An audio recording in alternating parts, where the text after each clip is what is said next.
ഓം നമോ ഭഗവതേ വാസുദേവായ. ഓം ശ്രീകൃഷ്ണ പരമാത്മനേ നമഃ. ശ്രീ ഗുരുഭ്യോ നമഃ. വൈശാഖ മഹാത്മ്യം കിളിപ്പാട്ട്. ഹരിശ്രീ ഗണപതയേ നമഃ. അവിഘ്നമസ്തു. ഗോവിന്ദ ഹരേ ജയ ഗോവിന്ദ ഹരേ ജയ ഗോവിന്ദ ഹരേ ജയ ഗോവിന്ദ ഹരേ ജയ ഗോവിന്ദ ശിവരാമ ദേവദേവേശ കൃഷ്ണ ഗോവിന്ദ പ്രിയ ശൗരേ ദേവകീസുത ജയ. ഇത്തരം തിരുനാമകീർത്തനം ചൊല്ലി വന്നോരുത്തമേ കിളിപ്പെണ്ണേ ശുദ്ധമാനസേ ബാലേ. പുത്തൻ തേൻപഴം പഞ്ചസാരയുമിളനീരും ചിത്തകൗതുകത്തോടു ഭുജിച്ചു വസിച്ചു നീ. മൂഢരാം ഞങ്ങൾക്കെത്നം കൂടാതെ വിരവോടു ഗൂഢമാം മോക്ഷമാർഗമുപദേശിച്ചിടേണം. കേടറ്റ വാക്യമേവം കേട്ടോരു നേരം കിളിപ്പേടയും കുതൂഹലമാം വണ്ണമുര ചെയ്തു. അധ്യായം 17. ഉത്തമ പ്രൗഢമായ അന്തർനളിനിയിൽ സപ്തപത്മങ്ങൾ തോറും നടന്നാദരാൽ സത്വമാകും മധുവുണ്ടുരമിക്കുന്ന ബുദ്ധിയാകും കിളിപ്പൈതലേ ചൊല്ലു നീ എന്നതു കേട്ടു തെളിഞ്ഞു കിളിമകൾ. വന്ദനം ചെയ്തു ഗണേശ്വരൻ തന്നെയും വേദാ ഹരിഹരേശാനൻ ഗുരും തഥാ ബോധസ്വരൂപം പരമ്പരയാ സമം. ഭക്ത്യാ വണങ്ങിപ്പറഞ്ഞു തുടങ്ങിനാൾ മുഗ്ധയാം ബാലിക താനതിസാദരം.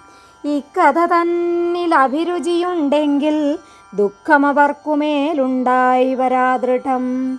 ഭക്തിയില്ലാതവർ നിന്ദിക്കുമൊക്കെയും ഭക്തിയുള്ളോർക്കിതു കേട്ടാൽ മതിവരാ. നൂനമേറ്റുള്ള ചരടെന്നതുപോലെ ജീവൻ ചരാചരാന്തർഭൂതനായി സദാ കേവലനച്യുതാനന്ദൻ സനാതനൻ വിശ്വങ്ങളെല്ലാറ്റിനും പുറത്തും തഥാ നിശേഷമുള്ളിലും തിങ്ങി വിളങ്ങിന നാരായണനുടെ ലീലാവിശേഷങ്ങളാരാകിലും തെളിഞ്ഞാശു കേട്ടിടുവിൻ. ഭൂപതിയോടു പുനഃശ്രുതദേവനാം താപസനേവം പറഞ്ഞു തുടങ്ങിനാൻ. ശുദ്ധി കലർന്നോരു പാഞ്ചാല ഭൂവരനിത്തം പുകഴ്ത്തുന്ന കേട്ടു രമേശ്വരൻ. പാരം പ്രസാദിച്ചു മേഘഗംഭീരമാം ചാരുവാക്യമരുൾ ചെയ്തു നൃപനോടും. നിഷ്കാമനായ ഭവാനെ വിശേഷിച്ചു മദ്ഭക്തരിൽ ശ്രേഷ്ഠനെന്നു ചിന്തിക്കുന്നേൻ. ദേവകളാലും അലഭ്യമാകും വരം കേവലം താനെന്നറിക മഹാമതേ. ദിവ്യസംവത്സരം അർബുദമായുസ്സും അവ്യയ സമ്പൽ സമൃദ്ധിയും തന്നു ഞാൻ. എങ്കൽ ദൃഢമായ ഭക്തിയുമന്തരേ സങ്കടം തീർന്നു സായുജ്യം ഭവിക്കതേ. യാതൊരുത്തൻ പുനരിസ്തോത്രമാദരാൽ ചേതസി ഭക്ത്യാ ജപിക്കുന്ന മാനുഷൻ ഭക്തിയും മുക്തിയും സാധിക്കുമെന്നുമേ ഭക്തനാകും ഭവാൻ കേൾക്ക വിശേഷിച്ചും. വിഖ്യാതയായി വരുമെത്തു തൃതീയാഭുവി മുഖ്യതേ പ്രത്യക്ഷമദ്ദിനമാകയാൽ. മൂഢരെന്നാകിലും വ്യാജമോടെങ്കിലും പ്രൗഢസദ്ഭാവമോടെങ്കിലും തദ്ദിനം സത്ക്രിയാ സ്നാനദാനാദികൾ ചെയ്കിലോ മുഖ്യമിനിക്കതിഭക്തനവനെടോ. തദ്ദിനമമ്പിൽ പിതൃക്കൾക്കു സാദരം ശ്രാദ്ധമൂട്ടിയിടുന്നതും പ്രിയമെത്രയും. നാനാതിഥികളിലാ തൃതീയ കേൾ നൂനമന്നാൾ പശുദാനവും ചെയ്കിലോ. സർവസമ്പത്തുമുണ്ടാം പിന്നെ മോക്ഷവും സർവസൗഖ്യങ്ങൾ കരസ്ഥമറികടോ. വിപ്രനാകും കുടുംബിക്കൊരു നൽവൃക്ഷം സൽപ്രീതിയോടും കൊടുക്കുന്നവനുടെ പാരമാം പാപങ്ങളും കാലമൃത്യവും ദൂരമായി വർദ്ധിക്കുമായുസ്സുമവനെടോ. മൃത്യുജരാജന്മ പാപഭയാദികൾ സദ്യോഹരൻ മമ വൈശാഖധർമ്മങ്ങൾ. 10,100,000 ദുഷ്കൃതൗഖം പ്രായശ്ചിത്തമില്ലാത്തതു ചെയ്തുവെന്നാകിലും എന്നുടെ പാദസ്മരണ മാത്രം പോലെ തന്നെ നശിക്കുമനർത്ഥങ്ങളൊക്കെയും. മാധവമാസധർമ്മമനുഷ്ഠിക്കിലോ ബോധമേറും ഭവാനെപ്പോലെ നിർണയം എന്നരുൾ ചെയ്തു മറഞ്ഞു രമാവരൻ. മന്നവൻ വിസ്മയം പൂണ്ടു വണങ്ങിനാൻ. അത്യന്ത ഭക്തിയോടും നൃപതീശ്വരൻ പൃഥ്വീതലം പരിപാലിച്ചു മേവിനാൻ. നിത്യവും വന്നു മുനിവരന്മാർ നിജപഥ്യമാർഗജ്ഞാനമോതുമതു മൂലം രാജ്യധാരാപത്യ വസ്തുവൃന്ദങ്ങളിൽ രാജ്യമെനിക്കില്ല ശ്രദ്ധ ധരിക്കെടോ. പിന്നെയും പിന്നെയും വൈശാഖധർമ്മങ്ങൾ മന്നവൻ താൻ അനുഷ്ഠിച്ചു ബഹുകാലം. അന്ത്യകാലത്തിങ്കൽ അംബുജാക്ഷൻ തൻ്റെ ചെന്തളിർ പാദസായുജ്യവും സിദ്ധിച്ചു എന്നരുൾ ചെയ്തവാറേ നൃപൻ മൈഥിലൻ തന്നുള്ളിലോർത്താൻ അഖില പുണ്യപ്രദം. മന്നവൻ കൗതുകം പൂണ്ടു മുനിയോടു പിന്നെയുമേവം പറഞ്ഞു തുടങ്ങിനാൻ. നിൻമുഖപത്മത്തിൽ നിന്നൊഴുകിയിടുന്ന നന്മധുവായ ഹരികഥ കേൾക്കയാൽ എൻ ചെവികൾക്കു വരുന്നീല തൃപ്തിയും വാഞ്ച വളരുന്നു മന്മതി തന്നിലും. ഈദൃശിയാം കഥ ചൊല്ലേണമിന്നിയും സാദരം മാമുനെ കാരുണ്യമോടു നീ. മന്നവഭാഷിതം കേട്ടു മഹാമുനി പിന്നെയുമേവം പറഞ്ഞു തുടങ്ങിനാൻ.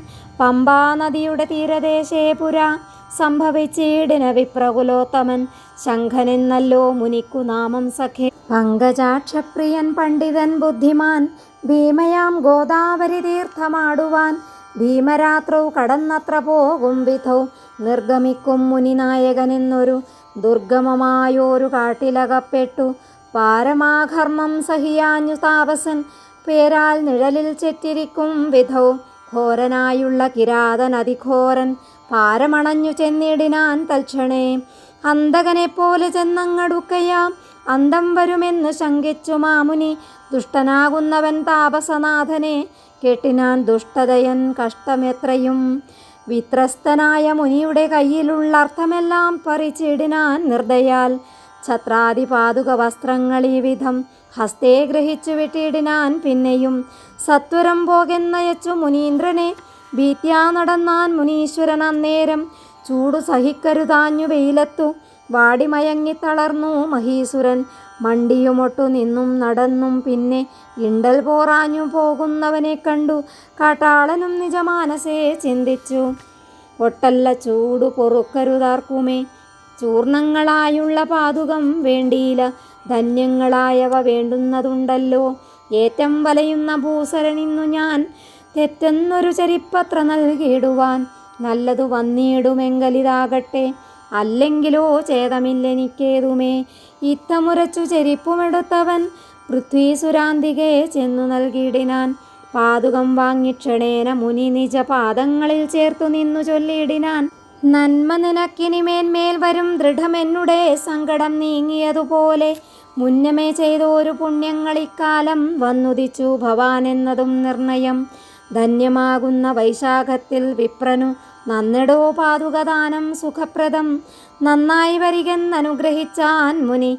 അന്നേരമാശു ചോദിച്ചു കാട്ടാളനും എന്തെടോ നന്മ നമുക്ക് വരുന്നതുമെന്തു വൈശാഖധർമ്മം ദാനമെന്തഹോ.